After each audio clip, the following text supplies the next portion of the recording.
오늘 하나님께서 우리들에게 주시는 말씀 에베소서 4장입니다. 신약 313쪽에 있습니다. 에베소서 4장 11절에서 16절까지입니다.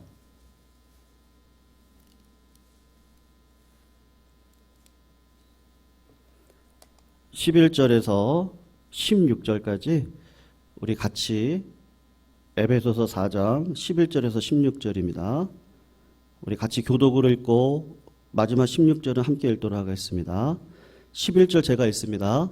그가 어떤 사람은 사도로, 어떤 사람은 선지자로, 어떤 사람은 복음 전하는 자로, 어떤 사람은 목사와 교사로 삼으셨으니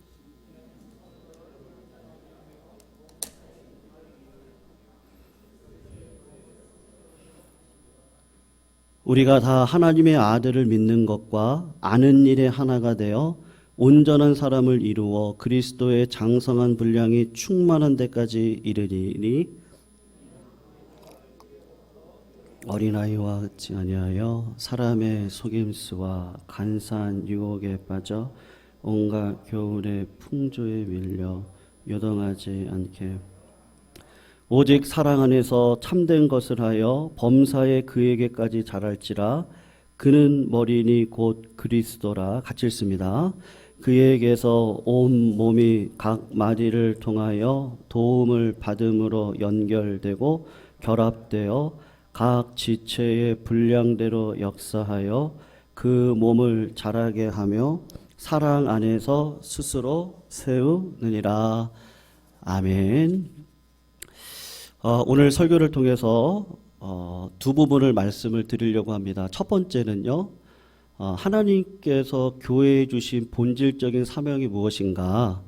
이 땅에 있는 교회라고 한다면 어떤 일에 가장 먼저 관심을 가져야 되는가? 그것에 대해서 살펴보고요.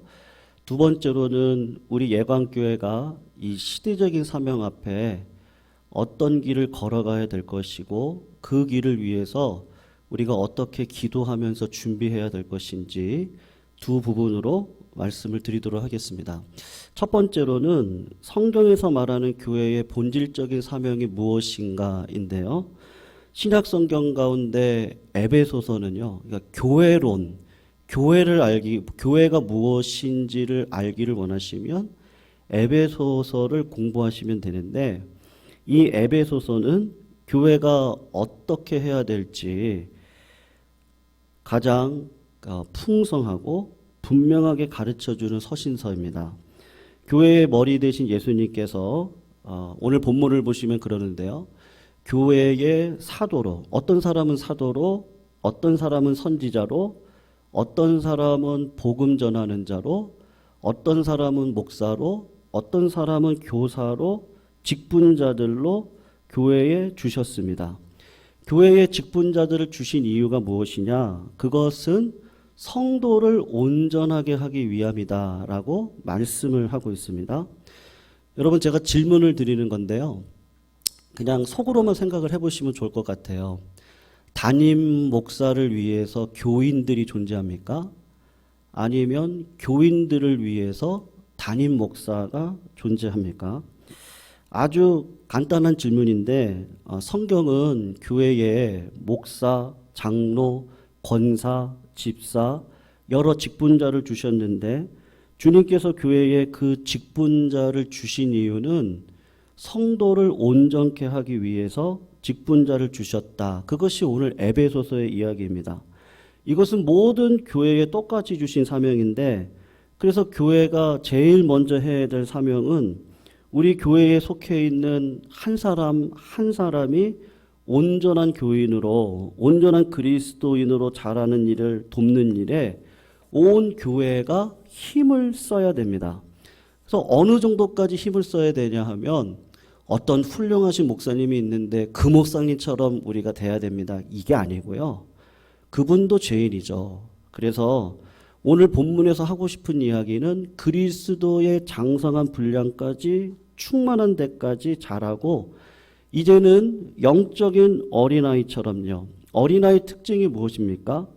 사람들의 속임수나 간사한 유혹이나 쓸데없는 가르침에 흔들리지 아니하는 그런 성숙하고 장성한 교인이 되도록 교회는 다 힘을 기울여야 된다는 것이 오늘 본문의 이야기입니다.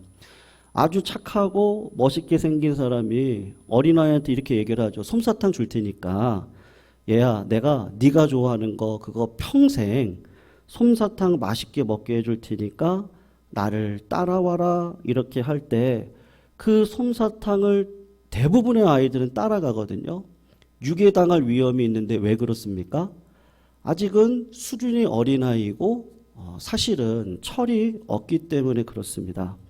교인들에게 세상의 유혹이나 교훈이나 또 사회에서 여러 가지 풍조들을 가지고 가르칠 때 그 이야기를 딱 듣고는요, 그건 믿음으로 사는 게 아닙니다. 그것을 분별해서 믿음으로 살아갈 수 있는 성숙한 말씀의 기초를 둔 그리스도인들이 되어서 살아가도록 돕는 일을 교회가 본질적으로 해야 되는 일입니다. 우리 신디 좀 꺼주시겠어요? 신디. 네. 여러분, 제가 여쭤보겠는데요. 교회가 전도하고 선교하는 일이 중요합니까? 우리 전도합시다. 전도하고 선교하는 일이 중요합니까? 아니면 교인 한 사람 한 사람이 교인답게 살도록 돕는 것이 중요합니까? 어느 것이 더 중요하죠? 정답은요, 둘 다 중요합니다. 이것은 뗄 수 없습니다. 목회자가 목회를 올바로 하는 것이 중요합니까? 아니면 제가 남편으로서 아버지로서 존경과 신뢰를 받는 게 중요합니까? 이건 둘 다 중요합니다. 어느 것이 중요하지 않다 말할 수 없습니다. 그런데 성경에서는 뭐라고 얘기하냐면 아내에게 자녀에게 신뢰와 존경을 받지 못하는 사람을 목사로 세우지 말라는 분명한 규정이 있습니다. 교회가 선교나 사회봉사, 전도는 열심히 하는데 교회 안에 들어와 봤더니 그리스도의 장성한 분량에 이르기까지 그 정도는 아니어도 교회에 들어와서 우리 성도님들의 삶을 보았을 때 믿음으로 살아가는 모습이 전혀 없어요. 그런데 전도나 선교나 교회 봉사는 열심히 합니다. 그 교회가 올바른 교회입니까? 여러분, 교회의 본질은 선교와 전도가 맞는데 그것보다 더 전제 조건을 강조하고 있는데 그게 뭐냐 하면 내 안에 그리스도의 형상이 온전히 이루어지기까지 싸우고 있느냐, 그것을 사실은 더 성경 말씀을 보면 강조를 하고 있습니다. 여러분, 우리 교회는요, 처음 들으시는 분들도 계실 텐데요, 복음주의 교회가 아니고 개혁주의 교회입니다. 그래서 주보를 뒷면을 보시면 예광교회를 뭐라고 소개를 했냐 하면 개혁주의 중심에 속한 대한예수교 장로의 합동측 총신대 신학대학원을 근거로 한 교회다라고 이야기를 하고 있습니다. 오늘 처음 들으시는 분들도 계실 텐데 여러분, 복음주의 교회와 개혁주의 교회의 다른 점이 있거든요. 복음주의 교회에 성실한 교인이 있습니다. 이분은요, 개인적인 신앙생활을 열심히 합니다. 좋은 점이죠.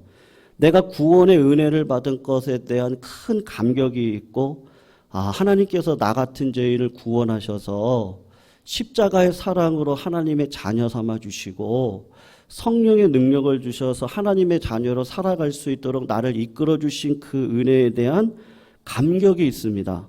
그래서 이 구원의 감격이 어디로 나오는가 하면 교회에 대한 헌신과 봉사와 사랑으로 나타냅니다.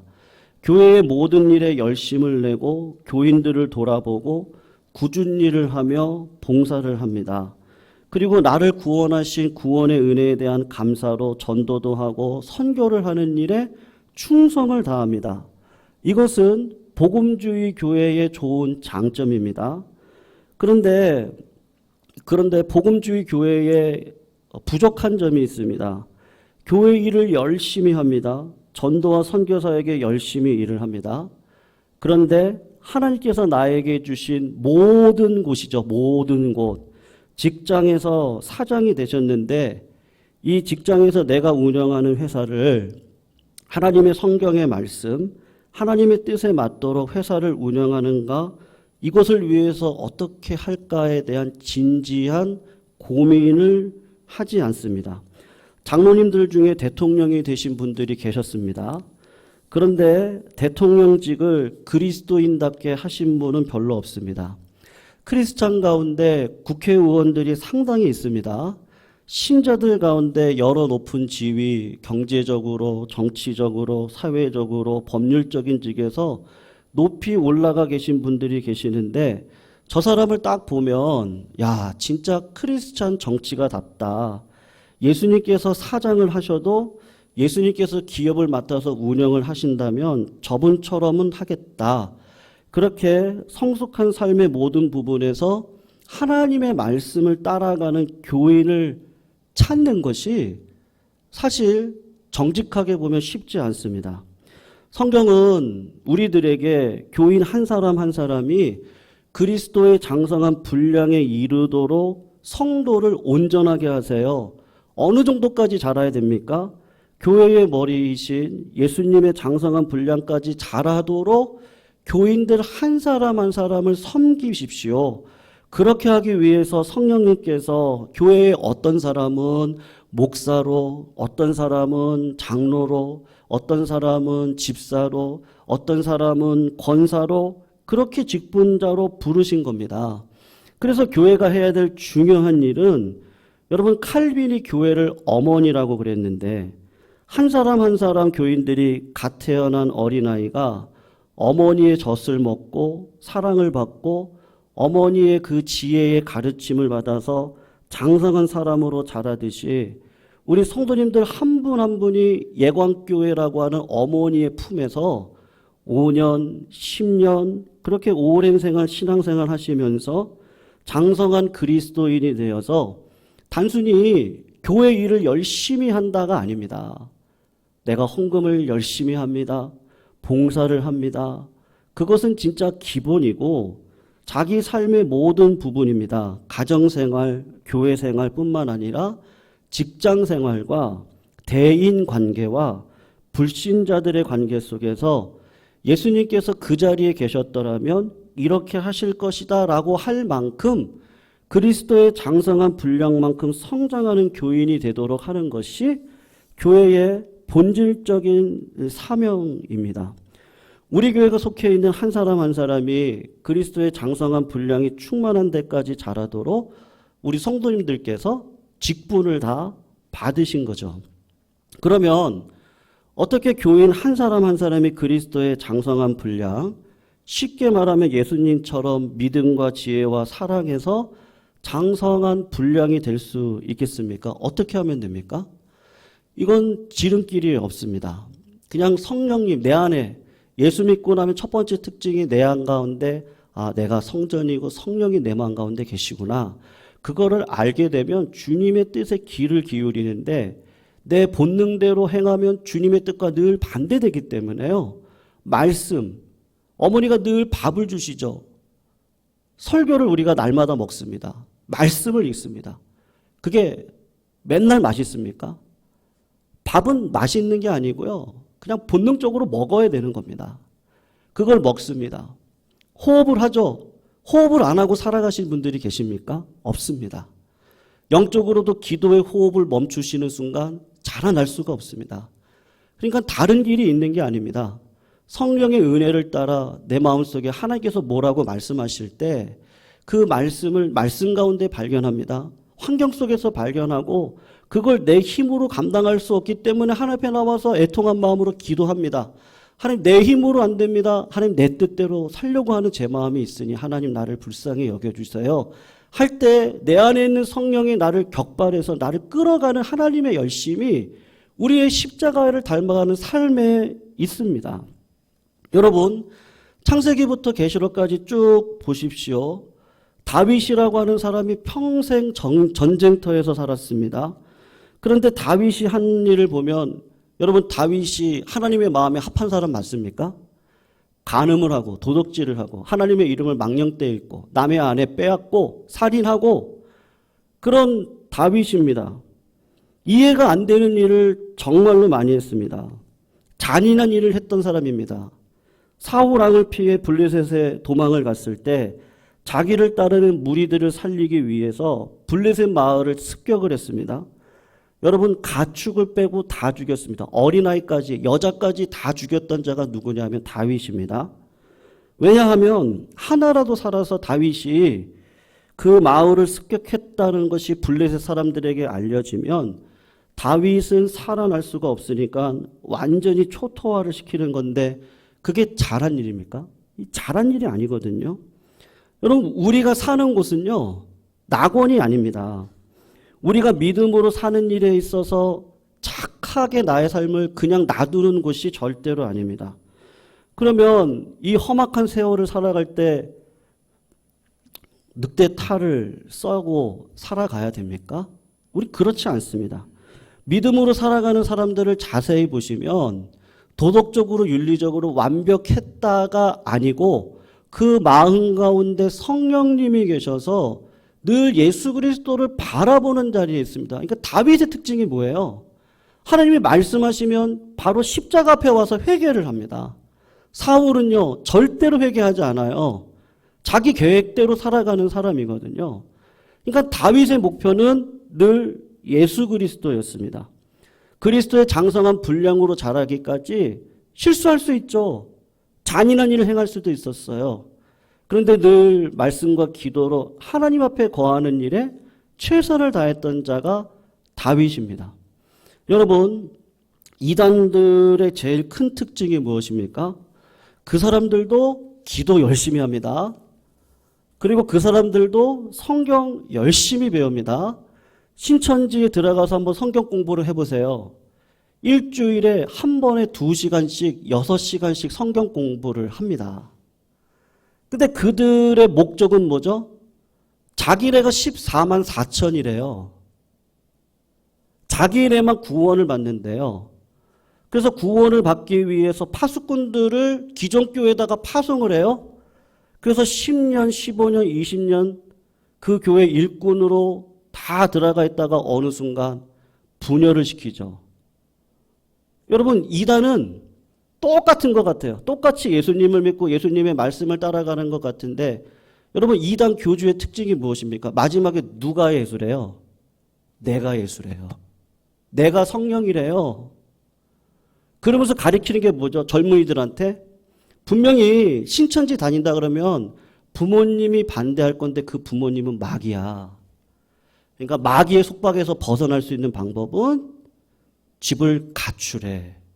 그럼 여기 오면 여기서 말씀 배우고 너희들끼리 잘 지낼 수 있어. 결국에 가서 보면요, 가정을 깨트려요. 예수님을 닮아가지 않습니다. 교회가 해야 될 제일 중요한 것은, 그래서 교인 한 사람 한 사람이 영적으로 성장해서 그냥 복음주의 관점에서 내 개인적으로 신앙생활 잘해요. 가정도 잘 돌볼 수 있는 것 같아요. 교회 봉사도 열심히 하는 것, 그것에 국한이 되어졌다면 이제는 개혁주의 신앙의 원리를 따라 살아가는 교회는 가정과 교회와 여기뿐만 아니라 삶의 모든 영역에서 하나님께서 주인이 되시고 내가 접촉하는 모든 영역에서 하나님의 뜻으로 살아간다는 것이 뭘까? 그것을 기도하면서 살아가는 겁니다. 그렇게 살아가는 신자들이 교회에 1명, 2명, 3명, 4명, 전교인이 그렇게 살아간다라고 생각을 해보십시오. 저기가 진짜 교회지 하고 전도는 당연하게 될 것입니다. 여러분, 예강교회 100년 대계를 위해서 오늘 2번째 시간, 다음 주 마지막 시간일 텐데, 오늘 조금 우리 다음 세대에 대해서도 좀 이야기를 나누고요. 좀 몇 가지 이야기를 좀 나누려고 합니다. 여러분, 한국교회가 이 부분에서 실수를 했습니다. 이 부분에서요. 교회가 성장하기 위해서 여러분,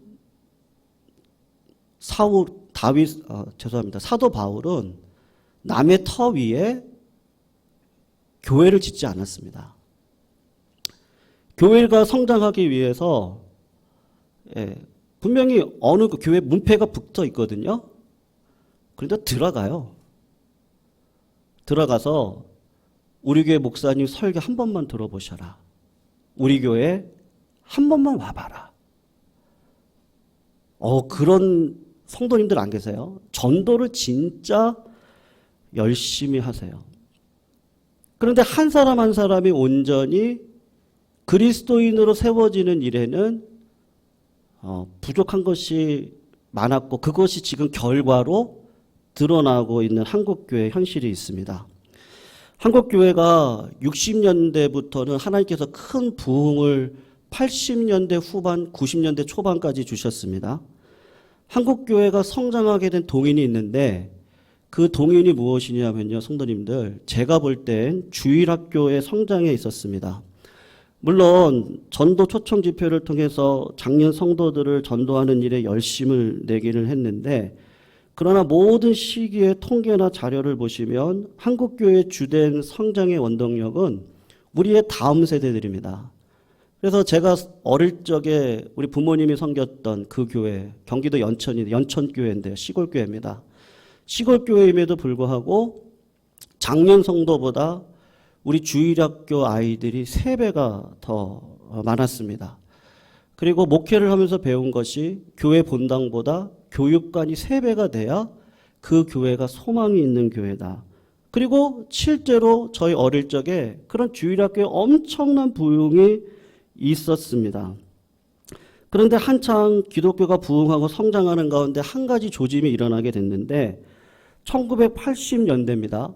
그때부터 교회에 기복주의 신앙이 들어오면서 하나님께서 우리 교회에 이렇게 주신 복을 자녀들에게 전수하는 일에 있어서 야, 이제 네가 고3이 되었으니까 주일 일부 예배만 드리고 가서 공부해. 그리고 어떤 학교에서는 공부를 잘하는 학생들이 있어요. 저희 때입니다. 그래서 그 아이들을 미리 뽑아가지고 주일날에도 나오게 해서 공부를 시켰습니다. 그때 2명의 학생이 신자였는데 자기는 주일날 공부할 수 없어서 나올 수 없습니다. 그렇게 이야기를 했더니 교목과장 선생님이 오셔가지고 그 아이들한테 야, 나도 교회 집사다. 나도 교회 집사인데 너 1년만 고생하면 서울대 간다. 서울대 가서 하나님 앞에 영광 올려드려도 된다. 그 일들이 80년대를 중심으로 벌어지기 시작을 해서 주일학교 교육부서가 줄어들기 시작을 되었습니다. 여러분, 성도들 기억하실지 모르겠는데요. 한국교회는 1980년대에 정체되고 있다고 하는 느낌을 가지신 분들은 아무도 없습니다. 그때도 교회가 부흥을 한다고 생각을 했습니다. 다만 주일학교 부서만 교육부서 숫자가 정체되고 줄어들고 있고 아이들이 학원에 갔고 공부에 힘썼고 그렇게 통계로만 잡혔어요. 그리고 10년이 지나고 1990년대 후반이 들어갈 때 주일학교 부서가 정체가 되고 학생이 늘지 않는다는 피부로 와닿는 현상들이 드러나게 되었습니다. 그리고 2000년대가 되면서 이상하게 더 이상 교회가 성장하지 않고 정체가 된다. 그 일이 벌어지고 지금은요, 성도님들 이렇게 교회를 보실 때 이렇게 전체를 보셔야 되거든요. 어떤 교회는 청년들이 많고 어떤 교회는 교육부서가 살아있는 것 같고 여러분 그건 건강한 게 아니거든요. 우리 교회도 그렇고요. 지금 한국 교회의 70% 이상 주일학교가 다 사라지고 있는 가운데 있습니다. 근데 그 이유가 무엇이죠? 그건 1980년대 부모 세대가 하나님께서 나에게 주신 복에 감격하여 은혜로 십자가를 지고 믿음을 지키고 부모님들 세대 때 저희 부모님 세대 때 그 옛날에 그 연탄 그 집게 그거 던져가면서 때려가면서 교회 나오라고 주의를 지켜야 된다. 그런 신앙이 어느 순간 80년대부터 기복주의와 맞물리면서 교회가 성도를 한 사람 한 사람을 온전히 세우는 일에 신경 쓰지 않고 성장 위주, 그리고 전도 위주, 사람을 채우는 위주, 그렇게 나아가다 보니까 결국은 90년대 후반, 2000년대 들어오면서 지금 드러나는 현상이 무엇이냐 하면 한국교회 대부분의 교회의 주일학교가 다 사라지고 있고요. 큰 교회, 사랑의 교회를 예를 들면, 이게 인터넷으로 나가서 제가 지금 교회 얘기를 안 한다고 하고서는 어떤 교회를 예를 들면 어른들의 수보다 청년의 수가 현저하게 차이가 납니다. 그러니까 저희 어릴 적에는 어른들이 100명이면 주일학교가 300명이었어요. 네. 근데 지금은 몇만 명이 모여도 그 교회의 청년의 숫자는 몇백 명이 안 됩니다. 성도님들, 그것뿐만이 아닙니다. 그러니까 교회의 중심이 되는, 국가 사회의 중심이 되는 그 연령대가 있거든요. 30대, 40대, 50대입니다. 교회도 마찬가지인데 다른 연령이 중요하지 않다는 것이 아니고요. 결국은 그 세대가 세대를 이렇게 이어가야 되거든요. 그런데 교회에 짐을 지고 갈 수 있는 30대, 40대, 50대 연령층이 2010년을 기점으로 내리막길을 걸어가고 있습니다. 더 큰 문제는 이 한국 교회 교인들의 영적인 현실인데, 한국교회가 한창 부흥하는 80년대 전형적인 통계가 있었거든요. 그때 주일 예배를 100명을 드리면 주일 오후 예배는 50명이 드리고요. 수요 예배는 30명이 드리고 새벽 예배는 11조 교인들이 나온다 그래서 10명이 나왔습니다. 그것이 한창 교회가 부흥하던 시절의 교회였습니다. 근데 최근 그 교회 통계를 보면 주일에만 예배를 나오시는 분들이 73%가 넘습니다. 이제 한국교회가 이렇게까지 지금 가고 있는 겁니다. 70% 이상이 주일 예배만 나오고, 새벽 예배를 나오면서 말씀을 듣는다거나 개인적으로 어떤 말씀을 가지고 고민하신다거나 금요기도에 나와서 같이 기도를 하신다거나 그렇게 하지 않고 주일날 나와서 30분 설교만 딱 듣고 그냥 가시는 거죠. 제가 누구를 지금 이야기하는 게 아니라는 거 꼭 기억해 주시고요. 그냥 제가 대의적으로 말씀을 드리고 있는 겁니다. 그런 일들이 빈번해지니까 어떤 일이 벌어지냐 하면 자기가 다니고 있는 교회가 열악한 환경이거나 자기가 다니는 교회가 내가 짐을 지고 봉사해야 될 교회일 경우에는 그 교회에 출석하기를 기뻐하는 교인들이 점점 줄어들게 되는 것이죠. 왜 그렇습니까? 이미 자녀 세대들이 세상의 철학이 들어와 버렸어요. 그래서 교회가 이제는 그렇게 부모님의 세대들처럼 중요한 게 아니었어요, 이제는. 그래서 옛날 저 어릴 적에 교회 지을 때 성도님들이 살던 집을 전세를 월세로. 여러분, 제가 지금 헌금 설명하는 거 아닙니다. 그런 교회를 사랑하는 마음들이 있었습니다. 저 어릴 적에 기억나는데 유초등부 예배를 드리러 오면 9시 예배를 여기서 꽉 차가지고 드렸거든요. 그러면 끝나고 나면 분반 공부를 막 시끄럽게 했습니다. 그리고 어른들이 그때 꼭 하던 게 있었어요. 10시 반이면 10시에서 10시 반 사이에 성경 공부를 했습니다. 성경 공부를 하고 예배로 들어갔습니다.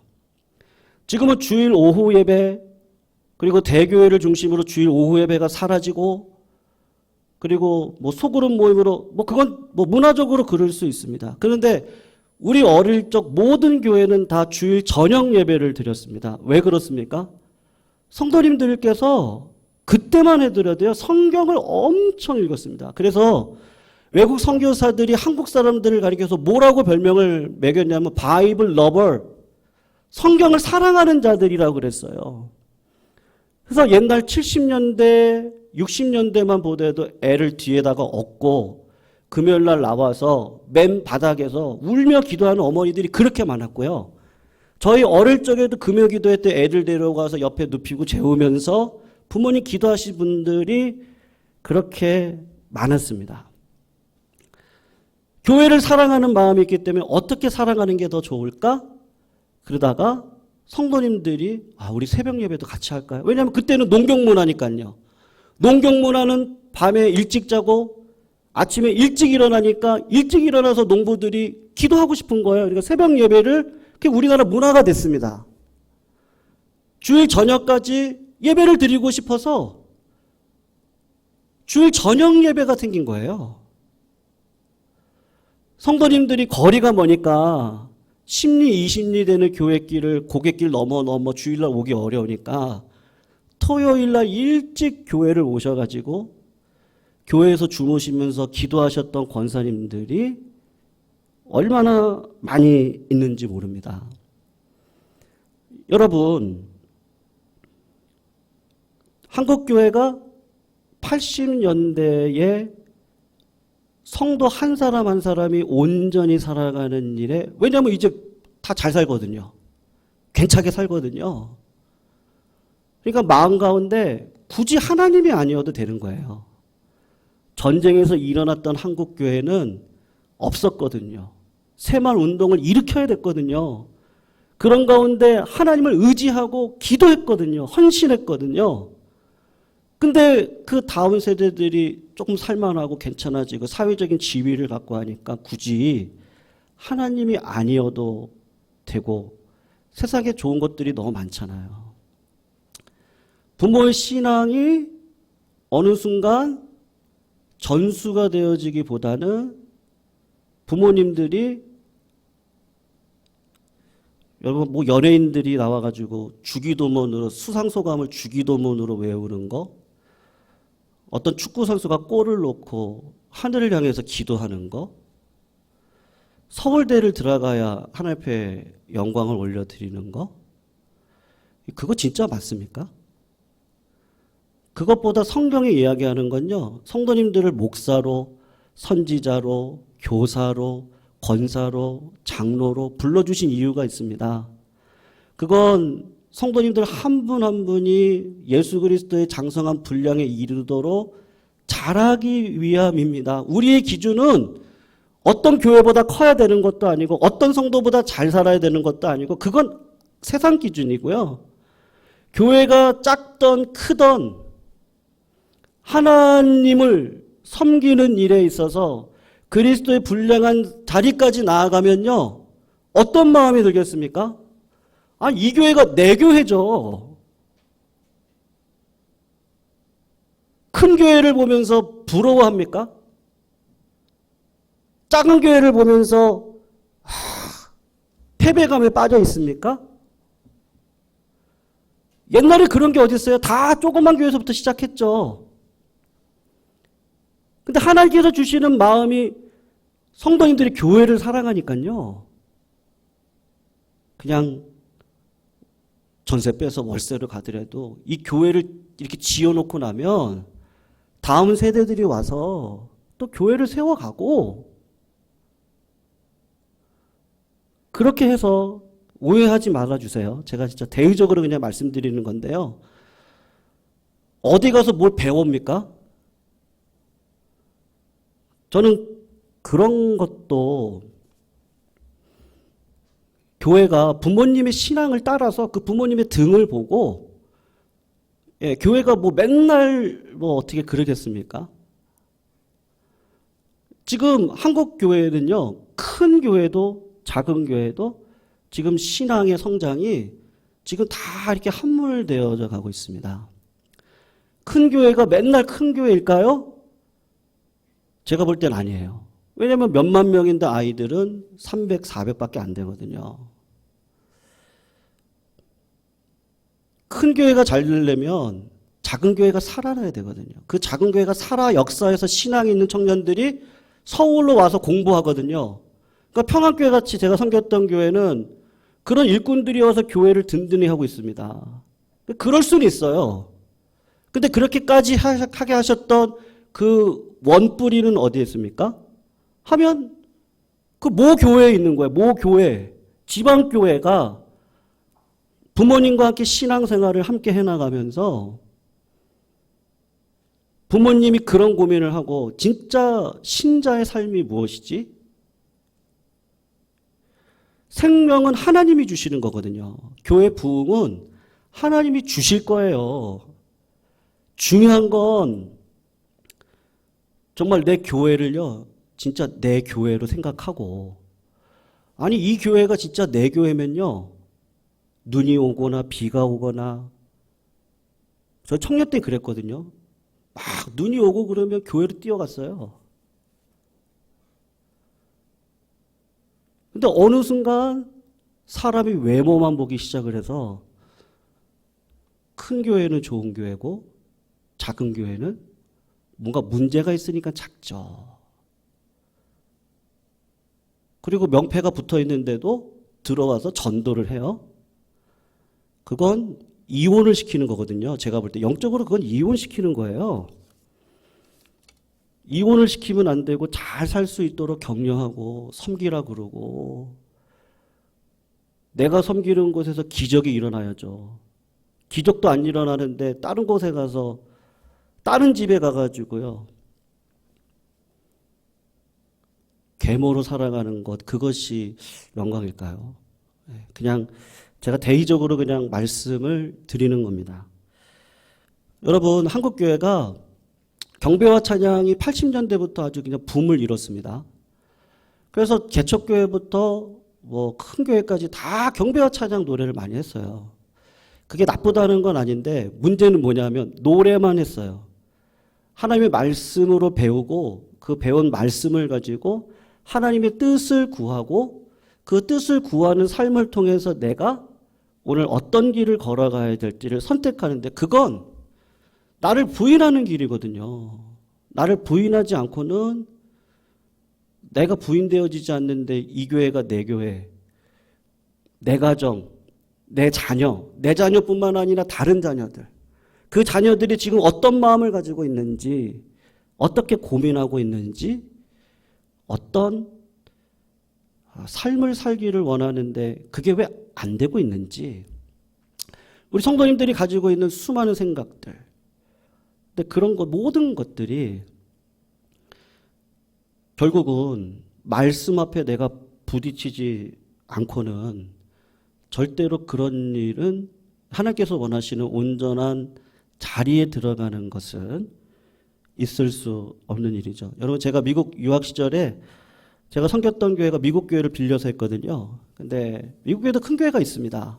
근데 대부분의 교회는 거의 노년층 분들만 계셨습니다. 대부분의 교회가 그랬습니다. 한국 교회가 성장을 위해서 미국 교회를 샘플 삼아 신학을 가져왔거든요. 그게 80년대입니다. 뭐 윌로우 크릭부터 시작을 해서 미국에 있는 대부분의 교회들. 근데 그 신학이 올바른 신학이 아니었어요. 성장 위주의 신학이었거든요. 그래서 마치 무엇을 하면 성장을 하는 양, 그것을 가지고 온 무분별한 한국 교회가 결국은 한 사람 한 사람이 온전히 믿음의 사람으로 살아가는 일에 관심을 제껴놓고, 그래서 직분자 주신 건데 오히려 세상의 복을 기준으로 교회도 마치 그래야 되는 것이 마땅한 것처럼. 그러니까 어떤 마음이 들어가는 거예요? 아, 체계도 없고 우리 교회는 뭐도 없고. 여러분, 우리 교회 없습니까? 다 있습니다. 다 있거든요. 문제는 뭐죠? 우리가 그리스도 앞에 장성한 분량으로 나아가는 자리를 놓고 한 분 한 분이 지금은 다른 게 없습니다. 지금은 내 안에 계신 성령님을 의지하고 그 성령님을 따라서 말씀과 기도 속에, 그게 내 본능을 거스리는 건데 그 본능을 거스리고 살아갈 성령의 충만을 받고 걸어가는 일 외에는 없는 것이죠. 지금 뭐 미국 교회는요, 지금 뭐 완전히 그냥 노쇠화가 되어져 있습니다. 크리스탈 철치라고 로버트 슐러 목사님 교회 방문했을 때 모든 안내 팀원들이 다 어르신들이셨어요. 비듬 여기 뚝뚝 떨어뜨리면서요. 그리고 목회를 어떻게 하셨냐? 관리 목회 하셨어요. 생일이면 뭐 보내주고요. 그리고 교회 부활절이면 아주 그냥 엄청난 뮤지컬을 교회에서 막 하는 거예요. 이렇게 하면 교회가 오겠지. 좋은 거 주면 오겠지.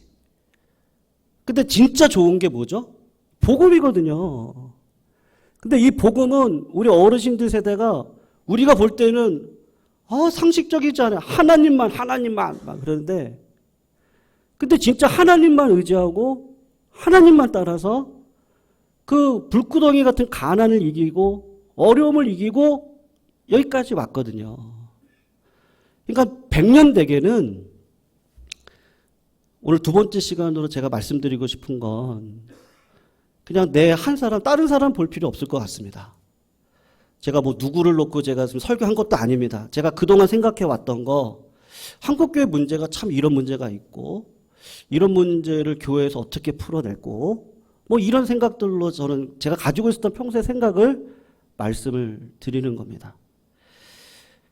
우리 성도님들, 제가 이런 말씀을 드릴 때 아내는 그러더라고요. 좀 위로되는 이야기를 좀 해라고. 근데 진짜 위로가 뭘까 또 그런 생각이 드는 거예요. 우리 교회가 지금 그냥 저도 이제 목회 한 20년 조금 하다가 저희 교회가 더 다음 세대로 이어지고 그게 영광이지 않겠어요? 저도 뭐 기껏 해봤자 그러고 이제 하나님께서 사명 그만둬라 그러면 그만둬야 되는 건데 예강교회가 진짜 백년대계 그냥 말로만 백년대계 그것이 아니고 진짜 백년대계를 이루기 위한 우리 성도님들의 그 신앙의 자세가 어떠해야 될까? 어떠해야 될까?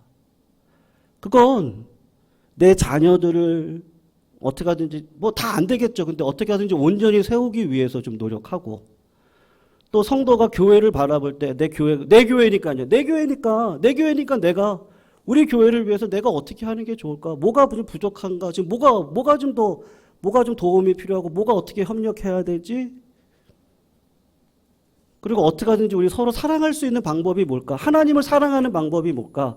우리 선배들은 그것을 농경 문화 속에서 새벽 예배로 주일 저녁 예배의 열매를 맺었다면 우리는 또 다른 방법이긴 할 거예요. 4차 산업시대 속에 다른 방법들이 여러 가지가 있을 겁니다.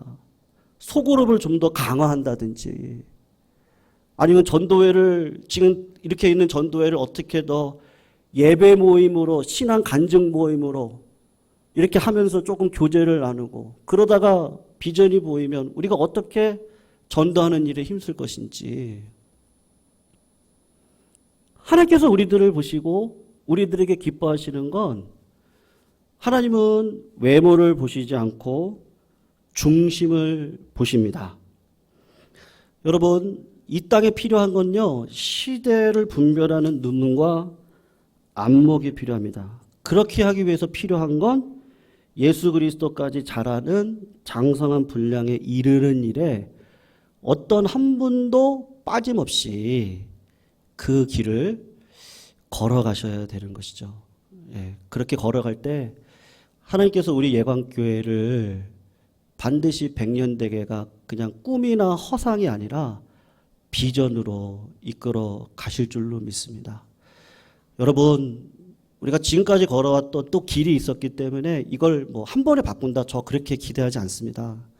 하지만 우리 마음이 그렇지 우리가 교회를 사랑하는 마음이나 또 자녀들을 사랑하는 마음이나 하나님께서 이왕 예광교회에서 신앙생활 하게 하셨는데 이 예광교회에서 어떻게 신앙생활 하는 데가 어떻게 하면 좋을까요? 이렇게 좀 그냥 진실된 마음으로 하나님 앞에 물어보시고 그리고 무슨 일을 하든지 모이기를 힘쓰며 합력하며 지난주 말씀드린 것처럼 이방인들까지도 같이 녹여내서 사랑으로 예배를 드리고 밥을 먹고 할 수 있는 그러한 교회로 쓰면 전도는 생명 낳는 건 왜냐하면 장성하잖아요. 그때 되면요. 그때는 어른인데요. 어릴 적에는 아무리 이걸 뭐 해도 안 되죠. 근데 장성하면 그냥 하나님의 영적인 교합이 탁 일어나서 맺지 말라 그래도 생명을 맺는 일이 반드시 일어나게 될 줄로 믿습니다.